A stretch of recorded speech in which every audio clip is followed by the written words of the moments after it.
let's face it, sometimes it is the simplest things that give us the biggest laughs and the best enjoyment. And Rise of Gru is one of those movies.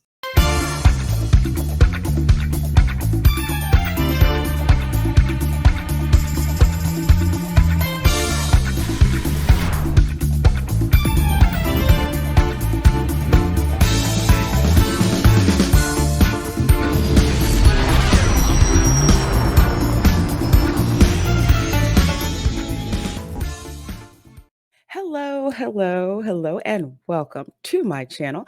I'm Reina Creole, bringing you that spice to sci-fi and pop culture analysis, and of course, keeping it real when it comes to theme parks.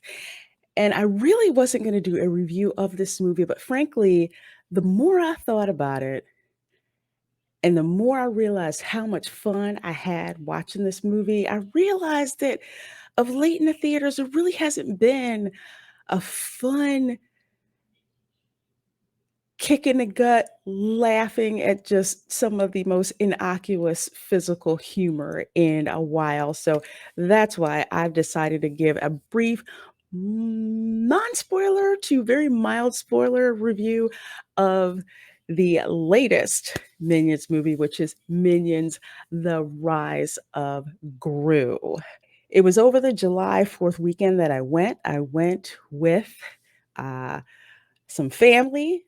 So we had adults, we had, little kids, and then we had camera girl, my camera girl with us. And camera girl has grown up watching the Minions movie. So I was very interested to see her reaction when we went. So before I get started with all that, please do your girl a huge favor.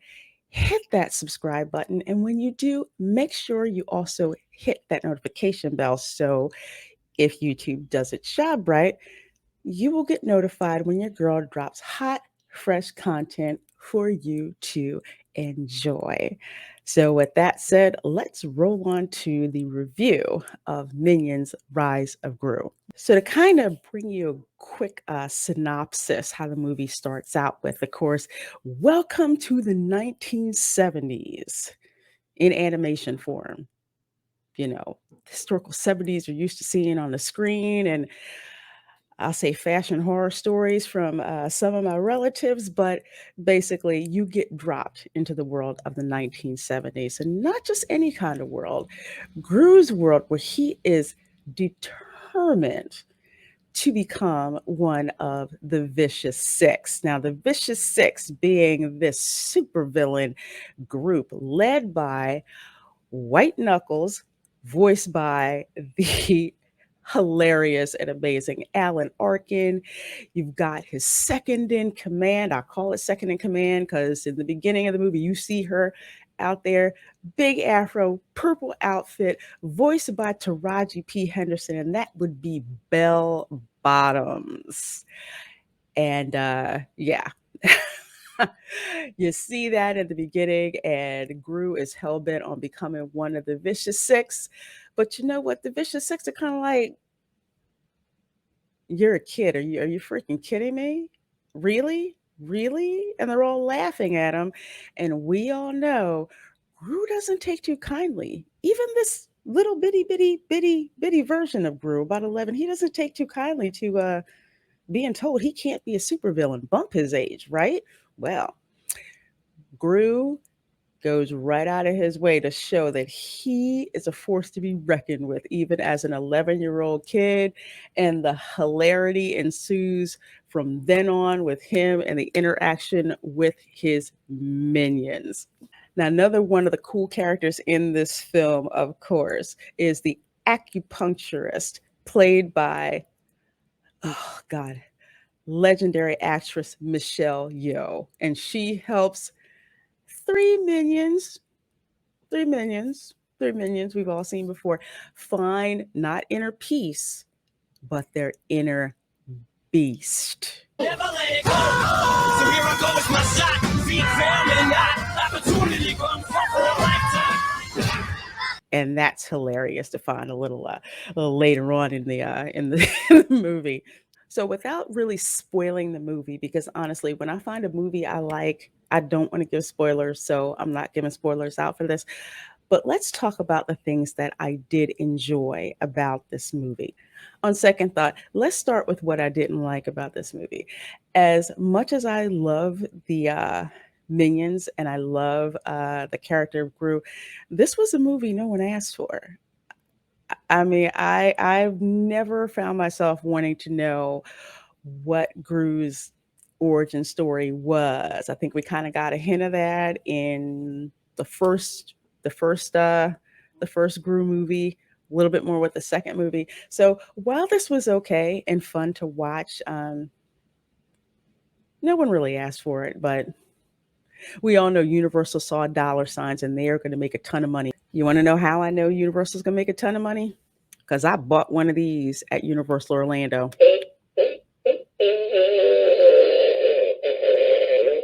Purely because it's a fart gun, which you remember from the first film.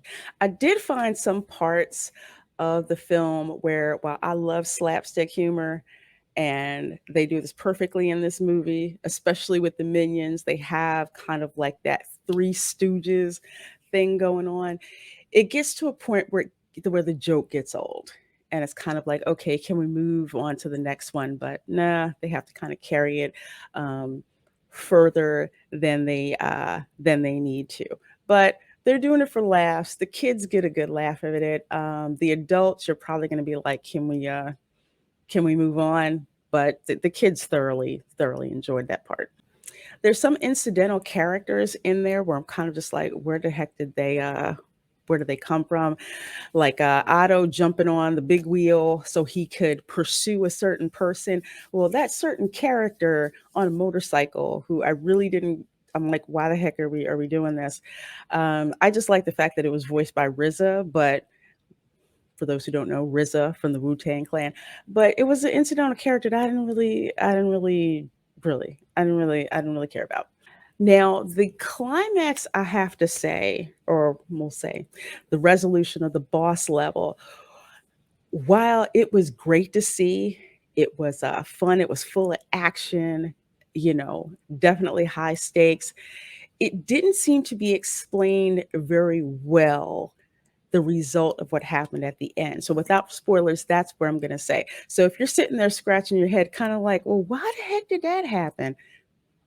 That's pretty much what I thought as well. I will say you may get a little bit of an idea if you are knowledgeable about Chinese New Year, which I am, but that was a guess, and I didn't you shouldn't have to guess. You should know the fate of the villains and why they're resigned to that particular fate. With the kids watching it, I mean, they know the villains got what was coming to them and they're kind of like laughing at it, but it's kind of just like, why? I just really felt that there should have been more to exactly what happened to the villains and have it explained a heck of a lot better than it was. Now let's get on to what I did like. First of all, I like the 70s aesthetic. I mean, everything down from the cars to the vernacular to the you know the clothes. The clothes are absolutely insane. Album covers, everything. Even the way that the that Gru got his invitation from the Vicious Six. Mm, straight 70s, absolutely straight 70s. Gave me some flashbacks of uh flashbacks of some stories my grandfather used to tell me. You also have the idea of perseverance. Even though little ass Gru is a villain, but he's pursuing his dream, you know, trying to do whatever he can to achieve that. So while he's a villain, and the kids, yes, know that he is a super villain, given what happened in the first movies, the kids understand it in context. Still, he didn't just quit. That's one thing about Gru. He rarely ever quits. And little Gru, you can see exactly why he became the supervillain that we meet in Despicable Me. Another is forgiveness. I know, right? learning to forgive others who do stupid things, do dumb things, kind of giving people second chances. So I did like how that came out, especially the whole thing between Gru and Otto losing a certain item. We'll say losing the MacGuffin. You know what I'm talking about? Losing the MacGuffin. Okay. So he kind of forgave him for that. So that was a nice lesson to see explain there, and how Otto tried his best to make it right, even though he did something really, really freaking stupid. Another, the importance of family. Now we all know that Gru lives with his mom. She does love her son, even though, he's a little, whatever. But with the attention that Gru thinks he doesn't get from her, he gets with his minions. So Gru loves his mom. Gru loves his little minions, although no, I'm not gonna get into a spoiler. But they are all a family. They're all a family. They all care about each other. So that is also a lovely lesson to see, and for the kids to see and notice. And also noticing that families aren't always perfect. Another important lesson for kids to learn.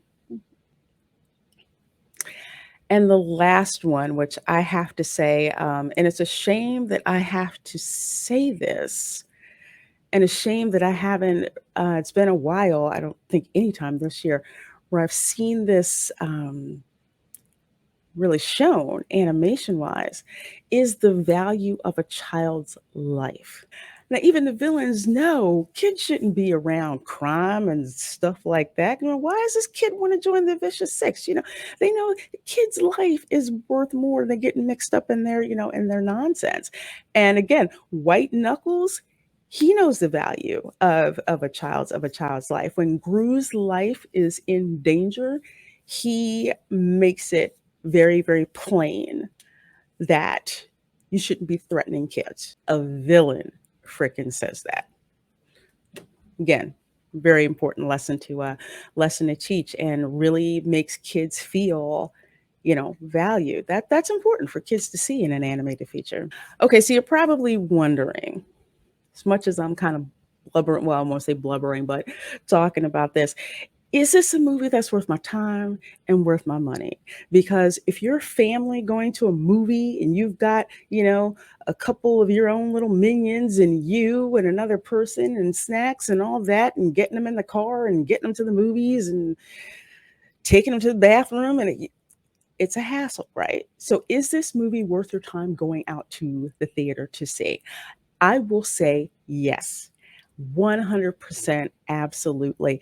The little kids we had with us, with the family watching the movie, they were in stitches. They were laughing, having a good time, even saying some lines from the one of the movies that they saw on DVD. They were just enjoying, just laughing along with just the dumbass stuff that the minions were doing.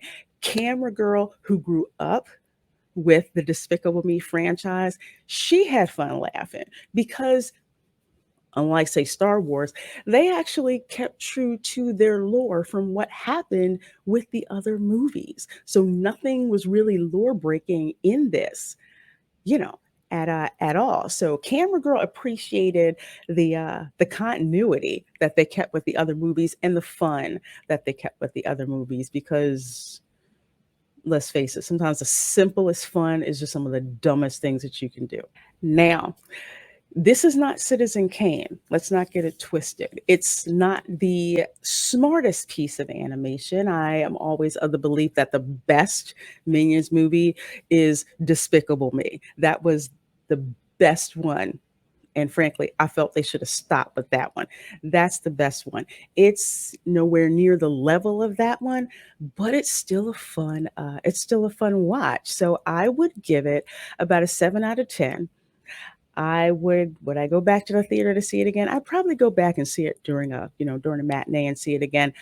When it comes out on physical media, I'm definitely going to grab it because I need to complete the rest of my Despicable Me collection, but it is rewatchable, very rewatchable. animation is beautiful, it's gorgeous, you feel like you are in the 1970s, and there's no breaking that, even down to the kung fu element. I halfway expected Bruce Lee to come flying out somewhere, but he didn't, so there you go. Alright, so hopefully you guys all enjoyed this zany review of Minions: The Rise of Gru. Let me know in the comments your thoughts, especially those of you who are parents or guardians or you're taking little kids to see it. How did they like it? Did the movie keep their attention? Because I know for the little kids that we took, it kept their attention so well that one of them almost forgot they had to go to the bathroom. Just your parent, you get that. We get what's going on with that. So anyway, let me know in the comments what you thought about the film. Are you going to see it? And say pass. I'll wait till it comes out on physical media. Anyway, I would love to hear from you. So with that said, this is going to wrap it up for this video. As always, I would appreciate if you subscribe to my channel. And if you got some value out of this video, please do hit that thumbs up button. And if you didn't get any value, well, thank you for watching the video this far. So until next time, I will see you in the next one. Bye.